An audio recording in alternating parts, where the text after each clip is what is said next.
How to use a coupon code on Temu. Hey guys, in this video, I'll walk you through the simple steps to apply your coupon and start saving. Just follow along till the end so you don't miss anything important. So let's dive into it. First, go ahead and open your Temu app. Now from the home page, tap on the U icon at the bottom center. That'll take you to your profile section. Here, tap on Coupons and Offers. You'll now see all your available coupons. Some might be expired, but just look for the one that's still valid. You'll find them under Unused section.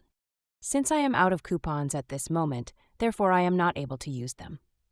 So let's say your code is something like LUCKYMJ3. Simply go ahead and copy or remember that. Once you've got the code, tap on the search bar at the top. Now paste or type in that coupon code and hit Apply. Once applied, you'll see the discount automatically at checkout when you're buying something that qualifies. And that's pretty much it. So yeah, if you've got a coupon, don't let it go to waste. Just follow these steps, and you'll be saving in no time. Hope this helped. Feel free to subscribe if you want more step-by-step tutorials like this. See you in the next one.